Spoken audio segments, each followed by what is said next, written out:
Hola chicos, ¿cómo están? Buenos días. Bienvenidos a la sesión número 5 del curso Habilidad Verbal.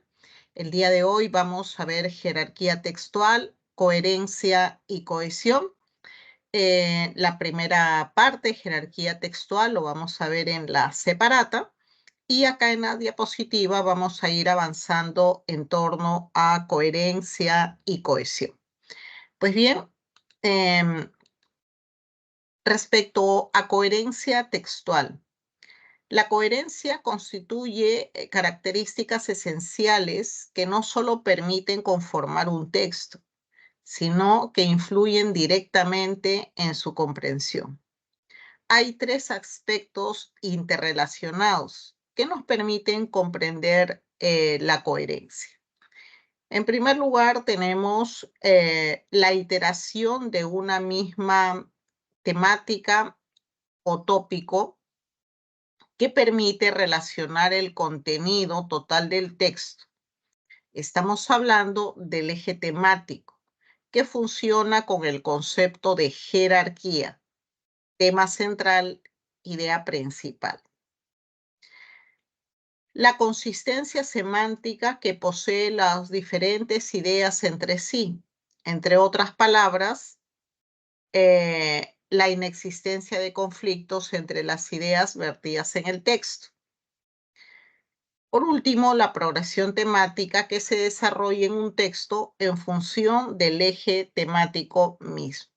Es decir, para que nosotros tengamos un texto coherente, de manera textual, orgánico, tienen que cumplirse simultáneamente justamente estos aspectos. El primero es que todo ese contenido trate o desarrolle el concepto de jerarquía. ¿Y cuál es el concepto de jerarquía? Bueno, que se pueda determinar o desarrolle en todo el contenido lo que viene a ser el tema central y la idea principal. Eso tiene que advertirse en cualquier texto que maneje justamente este aspecto, ¿no? La iteración de una misma temática o tópico. En segundo lugar, la inexistencia de conflictos. Es decir, no tiene que haber inconsistencias, no tienen que haber incoherencias. Y en ese sentido, obviamente, todo el uso de palabras o expresiones que se usen en el desarrollo de los contenidos tienen que llevarnos a un mismo propósito. Ustedes habrán escuchado en algún momento estos ejercicios que habían de incompatibilidad, ¿no? Que se nos decía, bueno, de las 5 alternativas hay que marcar la alternativa que es incompatible. ¿Por qué marcábamos una idea incompatible? Porque había una que no desarrollaba la jerarquía textual, no desarrollaba el tema. Entonces, eso es justamente eliminar esa oración consistía en convertir el párrafo, ¿no?, en un contenido que tenga consistencia semántica, ¿no? La consistencia semántica tiene que ver con la consistencia de significados, es decir, hay que hacer el uso de palabras y el uso de expresiones que vayan en la misma dirección. Y ese era el ejercicio, ¿no?, que seguramente ustedes lo habrán aplicado en alguna oportunidad de marcar la idea incompatible o marcar la idea que salía en todo caso de una idea general de enunciados, ¿no? O sea, se eliminaba la oración que desarrollaba una temática diferente a la del resto. Y al eliminarla, bueno, ya lo que quedaba tenía en este caso consistencia semántica, consistencia de significado. Por último, tenemos la progresión temática, que no es otra cosa que el orden de las ideas. Es decir, no basta que desarrollemos un tema, no basta que las expresiones que usemos palabras o frases contribuyan a esa jerarquía que estamos desarrollando, sino es importante también que haya una progresión temática. Es decir, van a haber algunas informaciones que tienen que ir necesariamente al inicio, otras que tendrán que ir al medio y otras tendrán que ir al final, porque si nosotros le vamos a dar una organización a esas ideas, vamos a permitir que esto sea pues más comprensible y didáctico. El eje temático nos dice entonces, otorga la unicidad, ¿no? Lo que estábamos hablando acá, ¿no? El eje temático es la unicidad que requiere el texto. Todo el texto desarrolla un mismo tema. Si todo el texto desarrolla el mismo tema, tiene un eje temático, tiene unicidad, ¿no? Por eso hablábamos en algunas preguntas anteriores, en las semanas pasadas, cuando teníamos que marcar una alternativa, les decía, bueno, dentro de las alternativas que había, ¿no? Aquella que va de la mano con la jerarquía, con el eje temático, con la unicidad, es decir, con el tema, era de repente la alternativa C. Y las otras de repente podían ir en torno a una idea secundaria o a una idea terciaria. A lo que voy entonces es que la coherencia textual nos marca mucho el eje temático. Luego, como acabamos de ver en la diapositiva anterior, la consistencia semántica.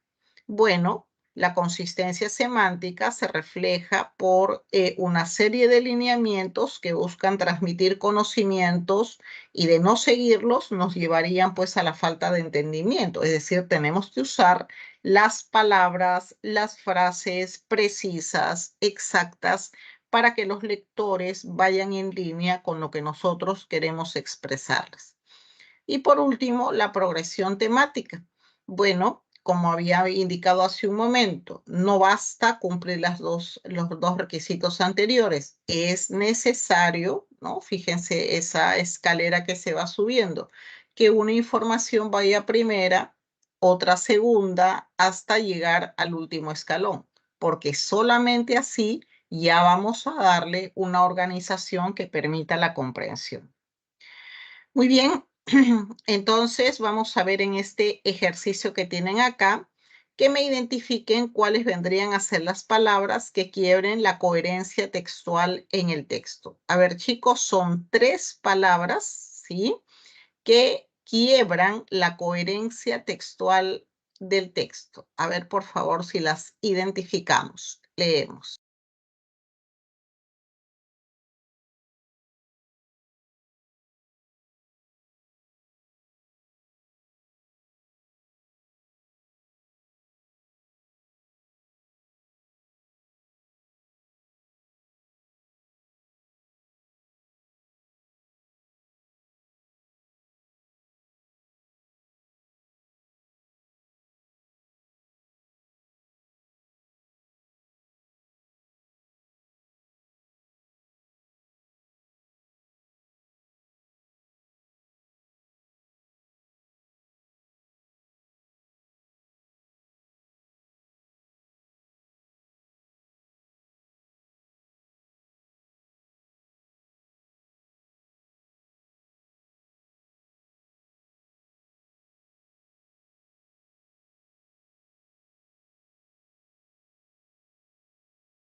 A ver, chicos, las respuestas en el micro.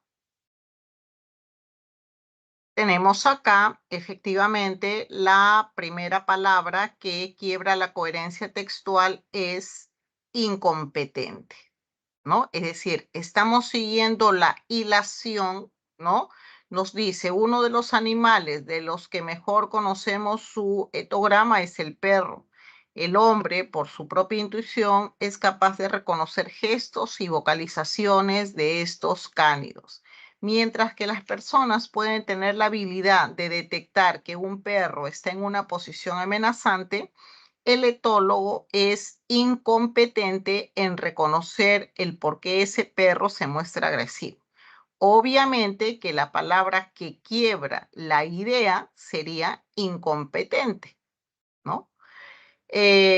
¿Y cómo proceder para evitar la agresión? Los estudios realizados por los etólogos han permitido catalogar los diferentes tipos de agresión y crear terapias para premiar este comportamiento en los perros. Bueno, obviamente no sería la palabra premiar. La palabra premiar, digamos, quiebra, ¿no?, el sentido de lo que quiere decirnos este perro, este texto. Además, puede diseñar una terapia específica para cada can, porque estos son todos iguales y no es suficiente con averiguar el desenlace de la agresión. Bueno, acá igualmente, ¿no? Nos dice que estos son todos iguales. Bueno, no, porque nos dicen de que hay que diseñar una terapia específica, entonces no pueden ser iguales. Entonces, si nosotros nos damos cuenta, tenemos que estar muy atentos al texto para poder identificar las palabras que quiebran la coherencia, lo que habíamos hablado hace un momento, ¿no? En cuanto al significado de las palabras. Muy bien, vamos a ver entonces ahora la cohesión textual. Los diversos enunciados que componen un texto deben estar cohesionados, es decir, unidos, lo que implica interdependencia entre dichos enunciados. Existen dos mecanismos mediante los cuales se logra dicha cohesión. Primero, las anáforas textuales, que son referencias a un elemento que ya apareció en el discurso. Las catáforas textuales, que son las referencias a un elemento que se mencionará posteriormente. Acá tenemos el ejemplo de anáfora y de catáfora. Nos dice el primero, es la modificación de la ley forestal, o mejor dicho, la modificación de la ley forestal amenaza a los pueblos indígenas, ya que la normativa alentará la deforestación. Bueno, anáfora, en este caso, viene a ser justamente normativa, ¿no?, que hace referencia a la ley forestal, ¿no? Entonces, la anáfora, ¿no?, para no repetir nuevamente ley forestal, hace uso, ¿no es cierto?, de otra palabra que vaya en esa línea para que no exista, pues, digamos, cacofonía, ¿no? La utilización de la misma palabra o de la misma expresión tan cerca, bueno, no es correcto. Ejemplo de catáfora, los dos libros que influyeron en mi pasión por la lectura. El Principito y 100 años de soledad. Bueno, la catáfora habíamos leído anteriormente, es aquello que se va a anunciar, aquello que viene posteriormente. Y quién sabe, una manera también de ubicarlo, que nos ayuda a eso, viene a ser el uso de los dos puntos, ¿no? Este signo de puntuación, porque bueno, los dos puntos nos indica que a continuación viene algo que se está anunciando, ¿no? Que se está anunciando previamente. Muy bien, vamos a ver entonces a continuación lo que nos piden acá, identificar anáforas y catáforas en el texto. A ver, chicos, vamos leyendo y desarrollando. Hay que marcar anáforas y catáforas en el texto. Adelante.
A ver, chicos, hay algunas identificaciones ya. A ver, un par de minutos más.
Muy bien, vamos viendo el desarrollo de este ejercicio. Lo tenemos justamente aquí ya marcado en colores.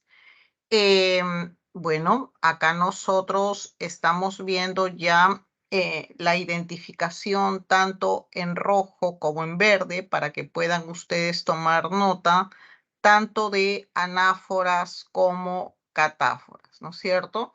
Anáfora, obviamente, cuando nos referimos a algo que ya apareció previamente, y entonces, para no repetirlo, usamos, bueno, un sinónimo o otra expresión que lo pueda reemplazar perfectamente. Y tenemos también la catáfora que viene a ser, digamos, una anunciación, ¿no? O un previo a algo que se va a anunciar posteriormente. Entonces tenemos acá el desarrollo ya marcado en colores, ¿no? Em, Vamos a tener acá la diferenciación en función justamente de lo explicado, ¿no? Anáforas y catáforas. Muy bien, vamos entonces a ver en torno al mismo texto que acaban de leer y que lo tenemos en este momento presentando, vamos a ver las preguntas que se nos presentan. Del texto anterior responde las siguientes preguntas. ¿Es incoherente aseverar que la mente? Y la otra, se colige del texto que la verdad para Platón.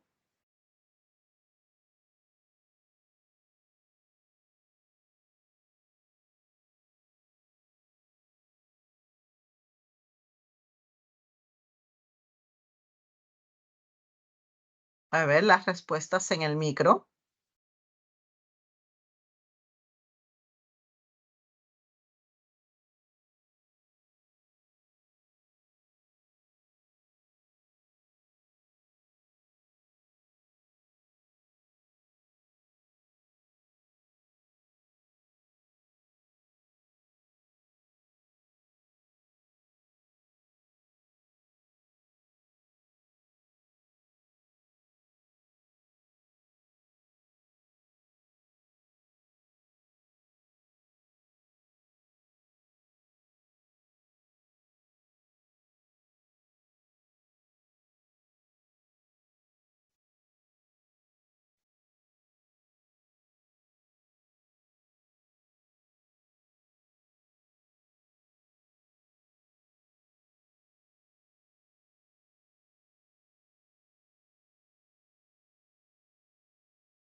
A ver, chicos, respuesta a la primera pregunta. ¿Es incoherente aseverar que la mente?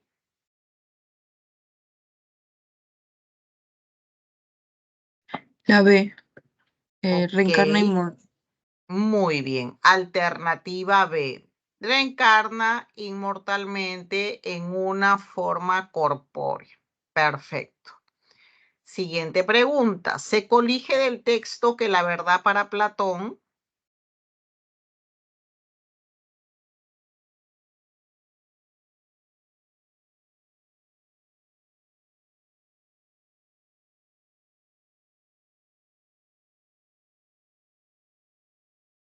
¿Se colige del texto que la verdad para Platón? La C. Ok, alternativa C. Efectivamente, es un conocimiento innato del ser humano. Muy bien, chicos, vamos a pasar entonces a la separata. Un momento, por favor.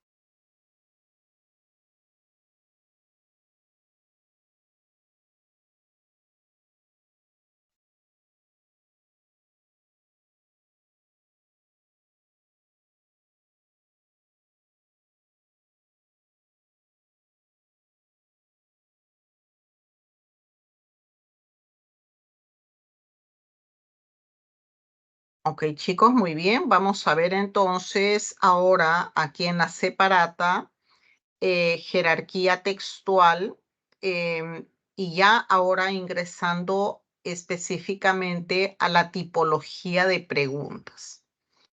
Nos dice, dado que la lectura es una herramienta esencial del aprendizaje significativo, es fundamental garantizar el avance en la comprensión lectora. En virtud de esta consideración, la didáctica de la lectura debe anclarse en las formas idóneas que logren una adecuada evaluación de la comprensión de textos. Los dos principales tipos de ítems de comprensión lectora son los siguientes. Cuando nosotros hablamos, chicos, de jerarquía textual, estamos hablando de la importancia que tiene la información en el texto. El texto nos proporciona muchos datos, mucha información, y no toda esta información tiene la misma jerarquía. No toda la información tiene la misma importancia. Entonces, cuando hablamos de preguntas por jerarquía textual, estamos hablando de preguntas por su importancia, porque su importancia es capital, es fundamental. Entonces, teniendo en cuenta, ¿no? Esto, vamos a tener que, respecto a la jerarquía textual, las preguntas que se nos presentan son de tres tipos. Pregunta por el tema central. Nos dice, el tema central es la frase nominal, medular o la palabra clave del texto. Un tema central se formula de la siguiente forma: el estudio del cerebro. Quiero que nosotros nos ubiquemos entonces en esta primera tipología de pregunta. Nos dice el tema central, ahí nos están dando ya las primeras características. El tema central puede ser una frase nominal o la palabra clave del texto. Claro, porque podríamos nosotros determinar que el tema, ¿no? Trate sobre el chocolate, simplemente, o el tema trate sobre lo perjudicial del consumo del chocolate. ¿Cuándo va a ser el tema el chocolate? Cuando se nos dé información diferente, variada, un poco global, ¿no? En torno a este, es decir, un poquito de repente de su historia, un poquito de su elaboración, un poquito de sus sabores, ¿no? Un desarrollo más o menos amplio. entonces el tema es el chocolate. Pero si el texto se centra en el perjuicio de su consumo, por ejemplo, diario, bueno, entonces ya ahí no podríamos decir simplemente que se trata del chocolate, sino que, bueno, perjuicio del consumo, ¿no? Del chocolate. Entonces, ahí viene la diferencia entre cuándo es un tema y cuándo es una frase nominal. Ahora, para que nosotros lleguemos a esas respuestas, ya sea palabra o ya sea frase, dependiendo del texto que tengamos, para que nosotros lleguemos a esas respuestas de manera natural, cuando tengamos preguntas por tema central, debemos preguntarnos de qué trata el texto. ¿De qué trata el texto? Fíjense que esta pregunta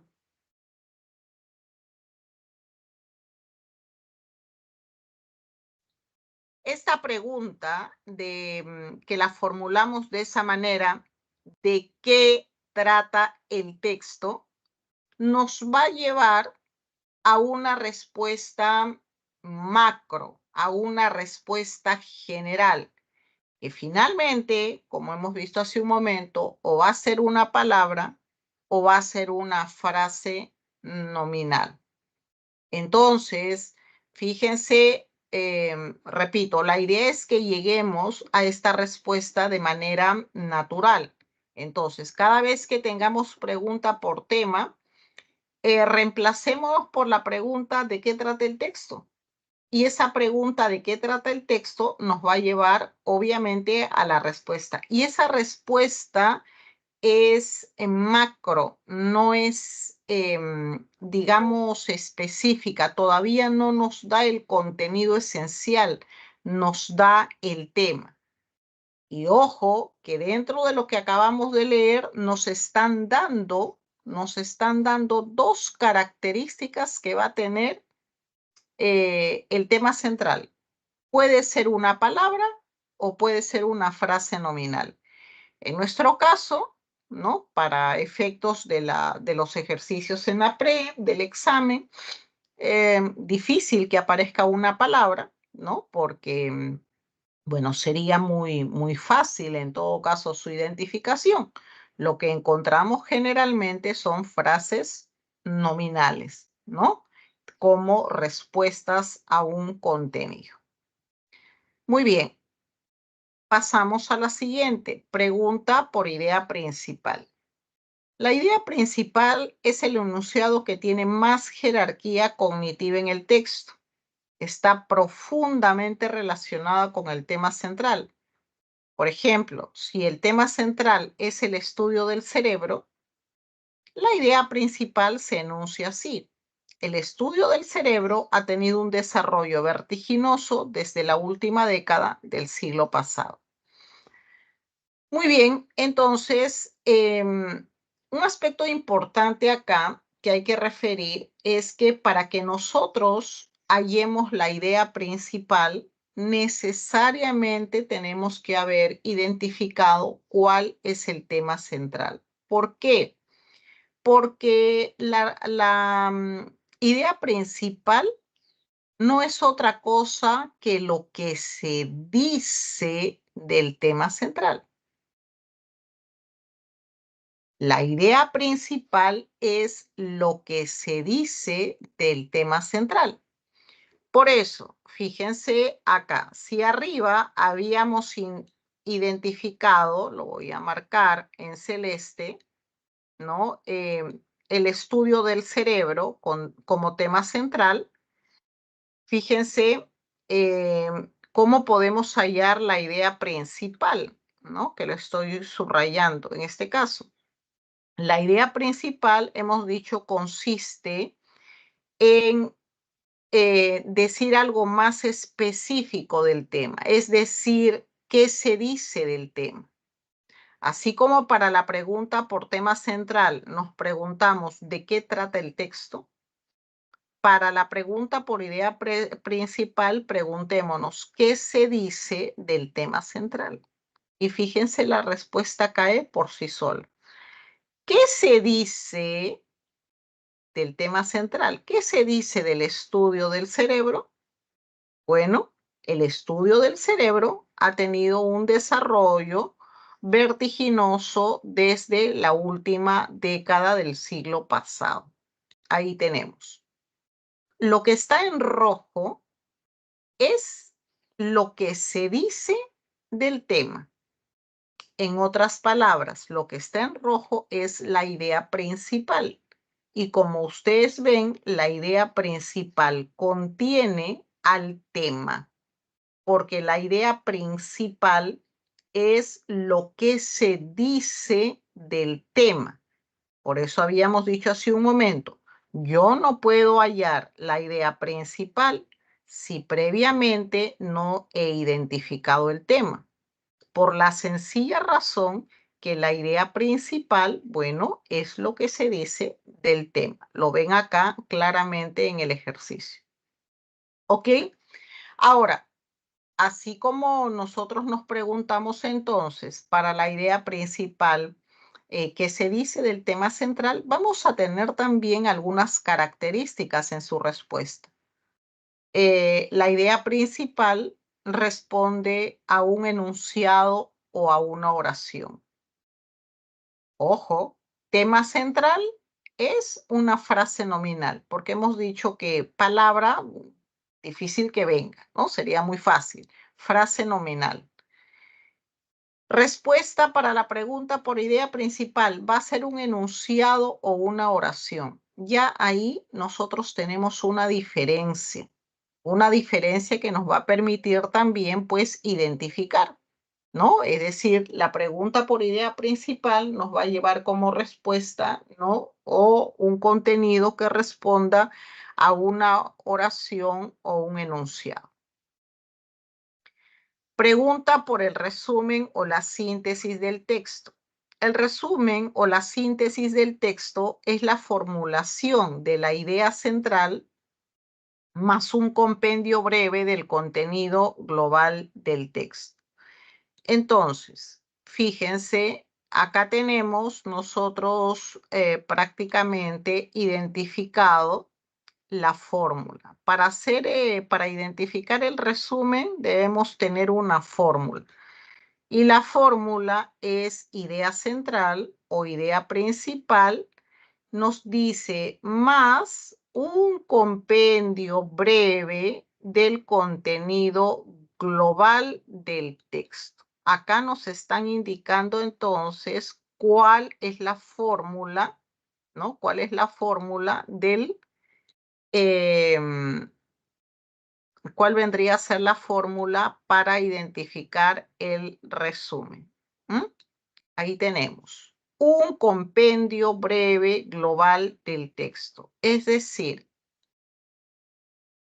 cuando se nos dice marque el mejor resumen o síntesis del texto, la respuesta debe tener la idea principal. Y la idea principal se supone que ya la he identificado, es decir, puede ser que ya haya venido en una pregunta previa. Pero además de tener la idea principal, nos dice, debe tener un compendio breve del contenido y es importante esto, global del texto, no específico, sino global. ¿Qué significa eso? Que bueno, voy a identificar ahí de repente dentro de las alternativas una o dos, justo tienen dentro de las posibles alternativas, dos tienen la idea principal, porque ojo, nos van a poner siempre distractores, pero uno de ellos va a tener, o sea, le van a sumar a la idea principal un dato específico. Por ejemplo, un dato específico puede ser una característica puntual, un ejemplo, ¿no? Puntual, ¿no? Y eso obviamente no podría ser. ¿Por qué? Porque la regla nos dice que el mejor resumen es la idea principal más un compendio breve del contenido, pero general. ¿no? Entonces, vamos a marcar la alternativa que contenga no una característica o no un elemento específico, sino general. Entonces, con esto les estoy diciendo de que cuando tenemos este tipo de preguntas nos van a poner distractores. Y a veces nosotros, cuando no aprendemos bien la fórmula, vamos a estar, digamos, confundidos porque decimos, no, hay 3 claves, porque de repente hay 3 que contienen la idea principal, pero lo que va a cambiar, digamos, es el complemento, lo que estoy marcando en estos momentos. En uno les van a poner, bueno, algo global, genérico del texto, y en otros van a poner cosas muy específicas.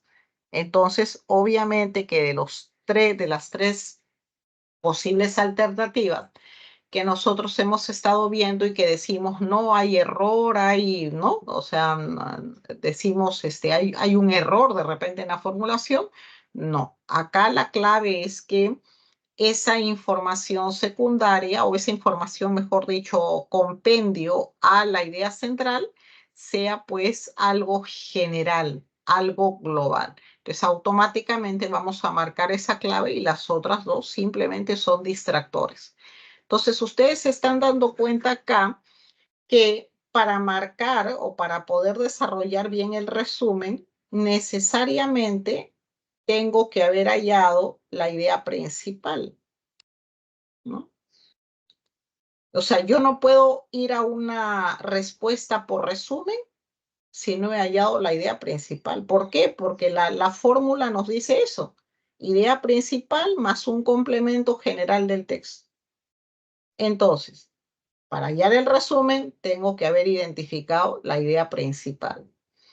Y acabamos de ver que para hallar la idea principal, tenemos que hallar al tema, porque hemos visto que la idea principal, ¿no? La idea principal, esto que está en rojo, ¿no? La idea principal es lo que se dice del tema. En este caso, el estudio del cerebro, ¿no? Lo que está en rojo es la idea principal, pero no puede estar volando. Entonces, se cobija, obviamente, en el tema. Entonces, estas preguntas, ¿no? Estas preguntas por tema central, idea principal y resumen o síntesis, nosotros tenemos que dominarlas y acertar.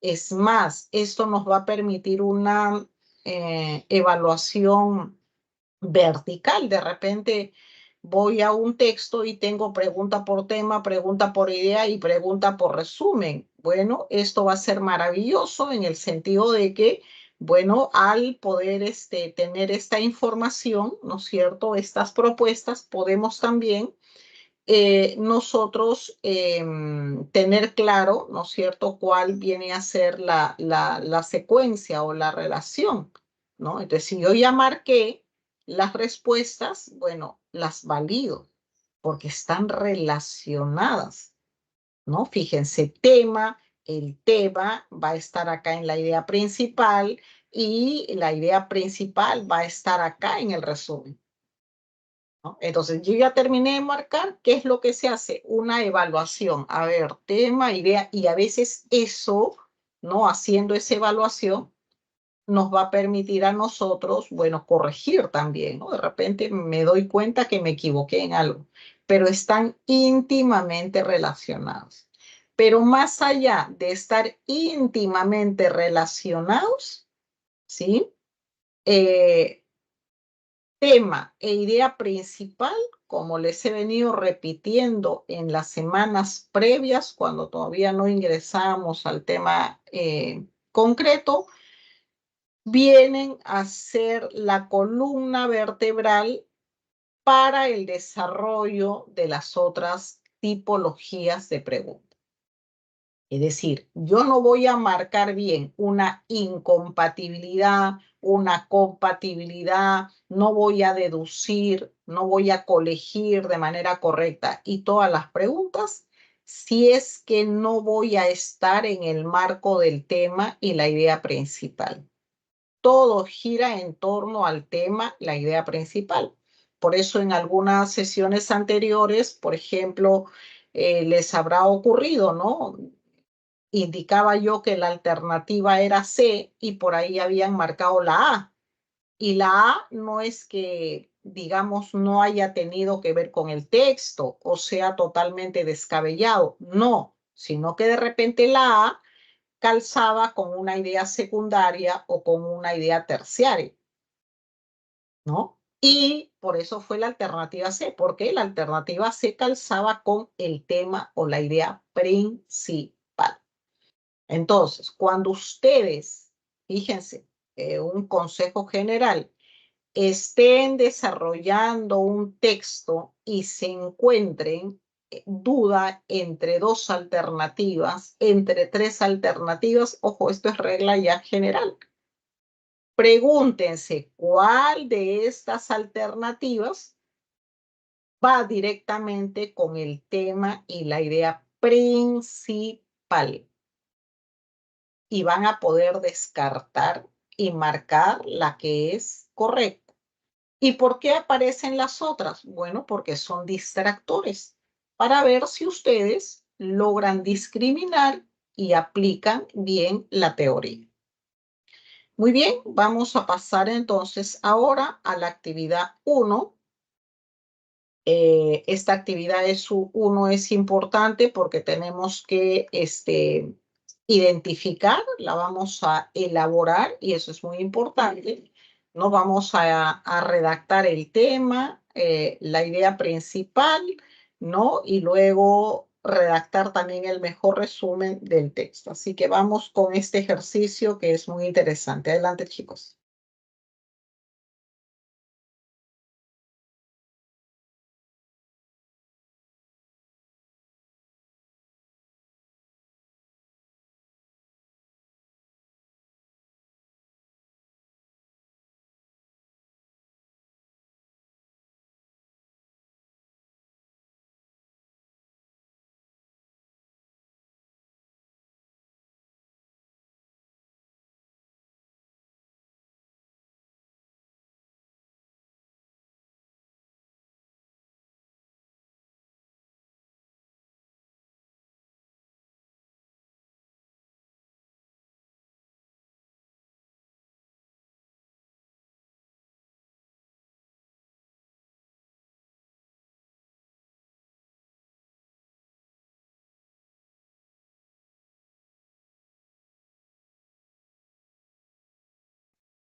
Muy bien, chicos, entonces vamos a resolver esto. La primera pregunta nos dice, el tema central del texto es decir, nos preguntamos, ¿de qué trata el texto? Y la respuesta tiene que ser macro, genérica, ¿no? Tiene que ser una palabra o una frase nominal. ¿Cuál sería?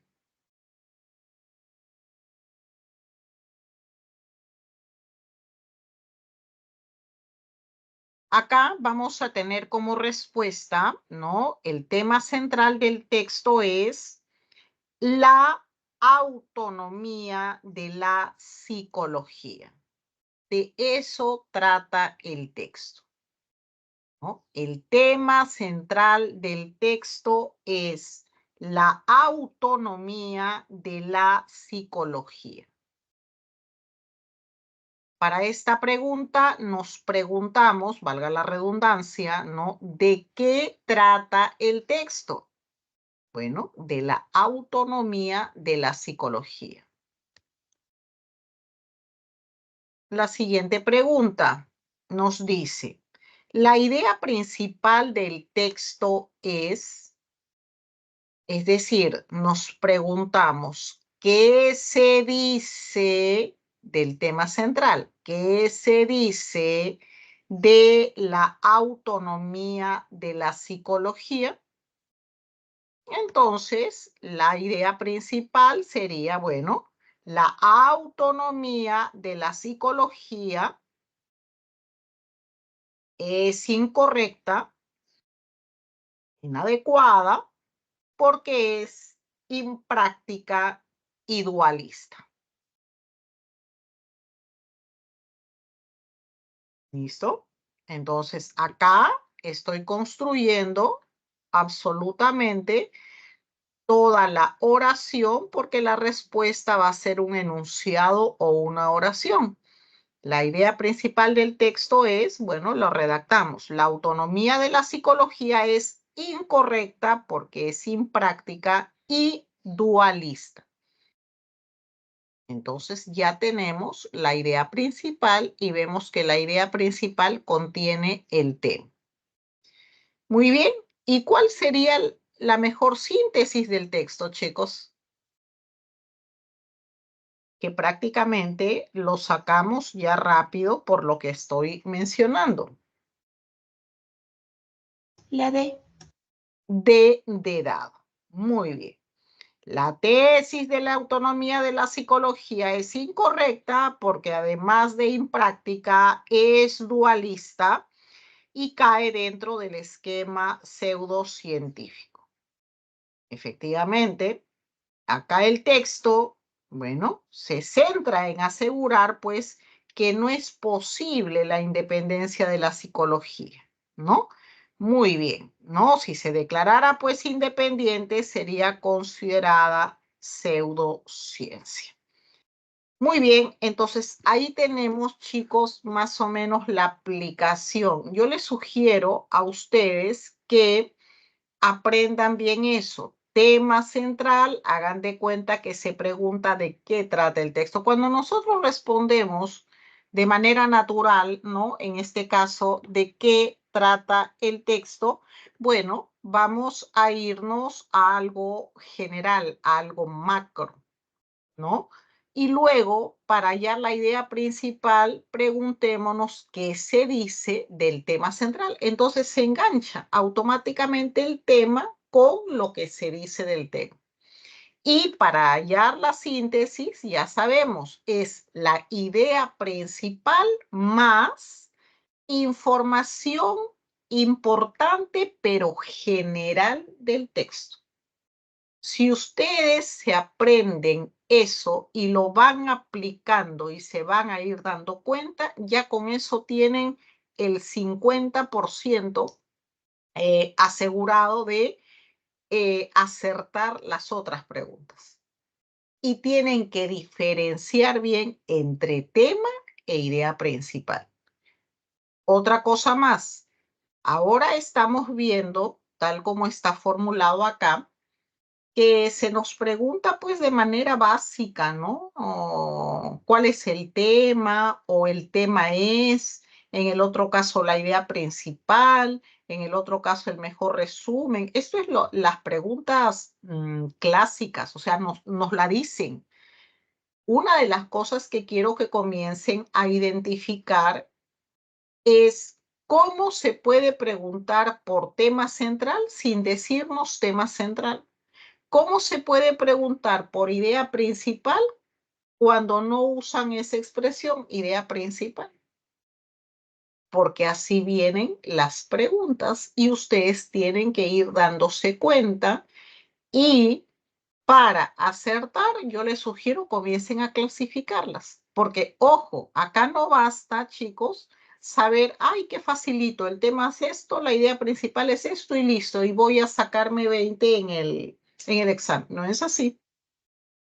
No es así, porque la dificultad, la complejidad, la da la formulación de las preguntas, que repito, nunca van a ser así clásicas. ¿Cuál es el tema central? ¿Cuál es la idea principal? No hay varias formas de preguntar lo mismo y ustedes tienen que comenzar a discriminar para que no se confundan.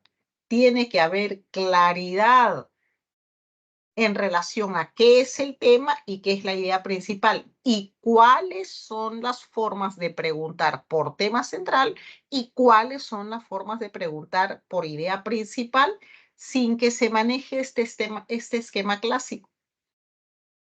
Entonces, dense cuenta que los textos van variando, filosófico, científico, ¿no? Digamos, contenidos diversos, y ahí es donde viene la complejidad. Entonces, no basta con saber, esto es así, esto es así, entonces paso a otro tema. No es así. En la aplicación está la importancia. Muy bien, entonces vamos a pasar ya a lo que vendrían a ser, bueno, toda esta parte que ya hemos visto, ¿no? Los principios, la coherencia, ya lo hemos visto en las diapositivas. Vamos a pasar ahora a lo que vendría a ser el ejercicio ya de comprensión lectora. ¿Listo? Vamos por favor leyendo y resolviendo. Adelante, chicos.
Muy bien, vemos primera pregunta. Nos dice medularmente el texto informa sobre. La C. Muy La bien. C. Alternativa C. El descubrimiento del planeta templado Ross, ¿no? Cerca de la Tierra. Muy bien. Vamos a la siguiente pregunta. Tenemos pregunta número 2. Es la A. A ver, la pregunta número 2. A ver. La pregunta número 2 nos dice, en el texto, el término destronar se entiende como. A ver, me dijeron A, no es la A. La C. Ok, alternativa C. Efectivamente se entiende como desplazar. Y es que el término en cuestión se refiere a que Próxima B perderá su posición como el planeta templado más cercano a la Tierra. Es decir, este planeta será desplazado. Muy bien. Respecto a la cita en inglés, es compatible afirmar que el descubrimiento del planeta Ross 128b. La Es E. la E. Muy La E. bien. Fue, alternativa E, fue el producto de un paciente, su seguimiento que duró más de una década. Y es que la traducción literal de la cita es la siguiente. Este descubrimiento se basa en más de una década de seguimiento intensivo con el instrumento HARPS, ¿no?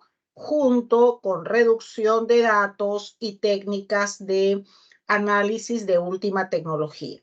Solo HARPS ha demostrado tanta precisión y 15 años después del inicio de sus operaciones sigue siendo pues el mejor instrumento de velocidad radio.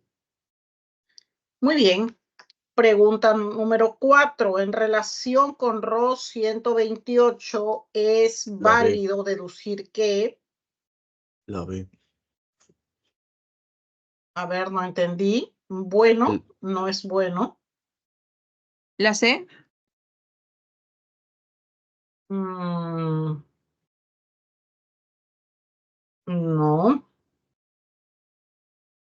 La La D. D.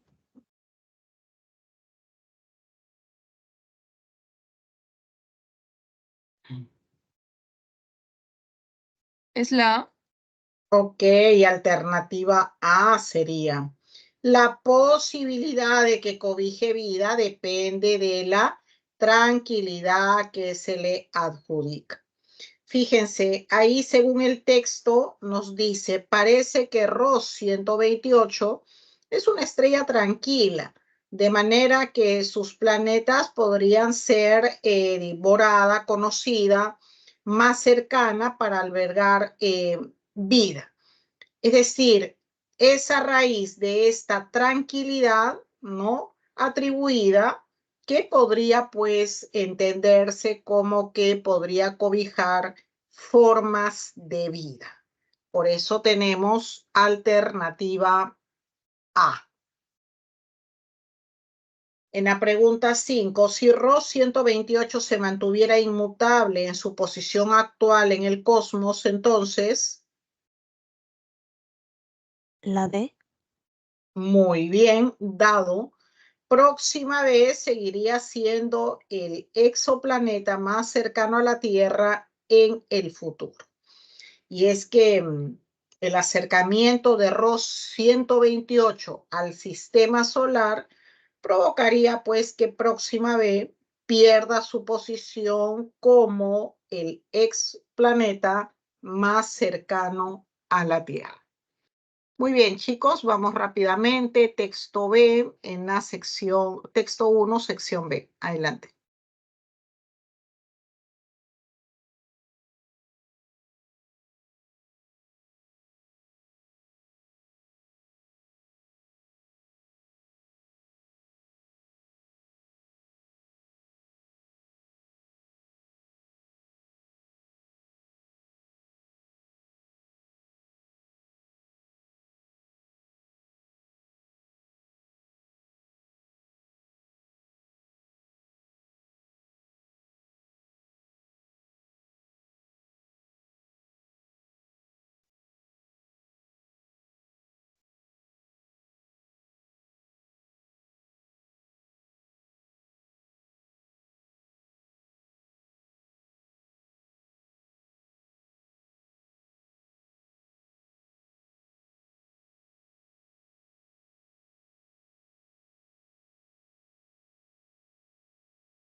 Muy bien, chicos. Primera pregunta nos dice, de manera medular, el texto se enfoca en...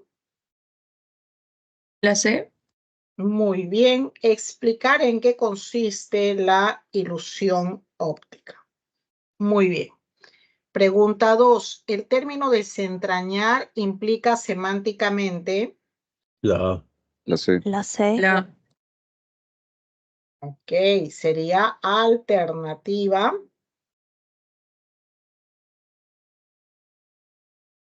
¿Qué nos dice la alternativa C? Ahí en el texto, desentrañar implica averiguar, ¿no? Penetrar en lo más profundo, ¿no? Para conocer, para descubrir los misterios de la percepción. Entonces sería alternativa C, descubrimiento. Pregunta 3. Analizando el gráfico presentado, se infiere que en el proceso cognitivo de la percepción... La B. Muy bien. Bueno, la memoria cumple un papel importante. Efectivamente, en el gráfico se señala que el cerebro necesita datos de información previa para dibujar inferencias, ¿no? Inconscientes durante el proceso de percepción. Por lo que se infiere, pues, que la memoria juega un rol importante durante el proceso. Pregunta 4. Respecto de las ilusiones ópticas, no se condice o es incompatible con el texto señalar que estas... La D. La La D. D. Dado, son un objeto muy reciente de investigación. Bueno, esto no se condice. Ahí se menciona que recién en 1892 se publicaron los primeros trabajos. Muy bien, pregunta número 5. Si un investigador analizara la percepción restringiéndose a los datos visuales, entonces... La La A. La A. Muy bien. A. No llegaría a saber cómo funcionan las ilusiones ópticas de los humanos. Efectivamente, es que sin un enfoque cognitivo, bueno, no habría un avance serio sobre la comprensión de las ilusiones ópticas. Muy bien, chicos, vamos entonces ahora a los textos dialécticos 2A, 2B. Adelante.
Muy bien, vemos pregunta 1. A pesar de que manifiesta posiciones contrarias, ambos textos asumen que, La C.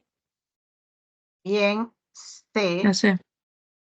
muy bien, la tecnología actual posibilita la clonación de seres humanos, ¿no es cierto?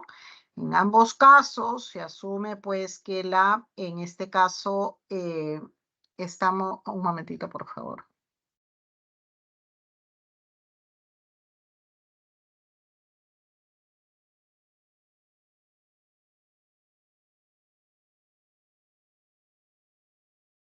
Muy bien, estábamos viendo que en ambos casos se asume que la tecnología actual permite que sea posible la clonación de seres humanos, ¿no? Lo que se hace solo es discutir si esta debería practicarse o no. En la pregunta 2, en el texto el término abierto implica, La E. a ver, revisamos. La C. La A, muy bien, deliberación. Según la explicación que brinda el texto, un futuro abierto supone la posibilidad de elegir libremente las acciones a realizar. En ese sentido, abierto implica pues deliberación, ¿no? Tener esa capacidad de deliberar. Pregunta número 3. Respecto a la posibilidad de asegurar un legado genético libre de enfermedades, es incongruente afirmar que, La A. La B. ok, alternativa B de bueno, supone mantener las condiciones genéticas que predominan en la actualidad. Bueno, esto, según lo que nos piden, es incongruente, porque la posibilidad de liberar el genoma humano de las enfermedades lo que supone es un mejoramiento del mismo por medio de la clonación. En ese sentido, pues las condiciones genéticas actuales tendrían que modificarse necesariamente. En la pregunta número 4 nos dice, el derecho a la ignorancia propuesto por Hans Johanns es válido colegir que, La A. a ver, revisamos, por favor. La B. B. Bueno, no es, revisamos. Es la E. Ok, advierte que un clon puede ver amenazada su autonomía si conoce sus orígenes. Efectivamente, el malestar del clon surge al identificar a otro ser humano que comparte su estructura genética, ¿no? Y que ha tomado decisiones que él aún no se ha planteado. En tal sentido, solo cuando es consciente de que es una copia genética de otro individuo, el clon siente amenazada justamente su autonomía. En la pregunta número 5, si se demostrara que es imposible producir un legado genético libre de trastornos por medio de la clonación, entonces,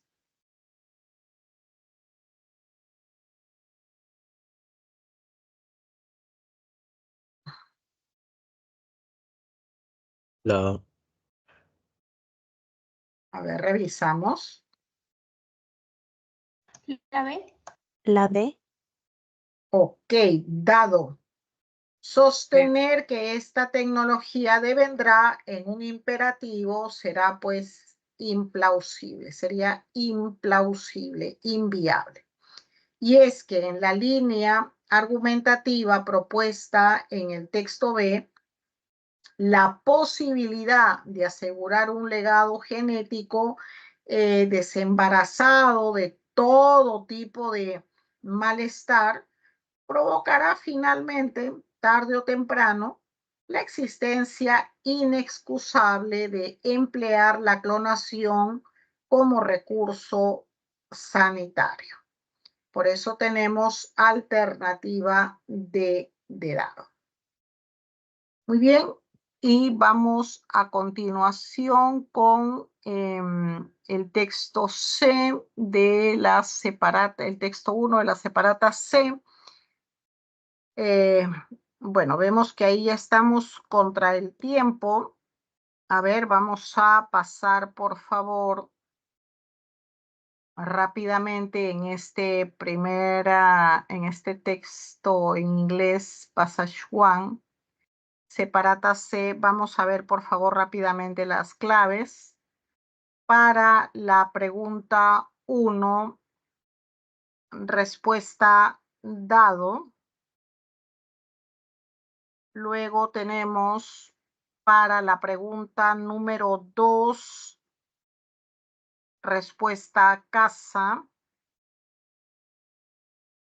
Pregunta número 3, respuesta avión. Pregunta número 4, bueno. Y pregunta 5, avión. Muy bien, chicos, de esta manera estamos cerrando la sesión de hoy. Muchas gracias por su atención. Nos encontramos la siguiente clase.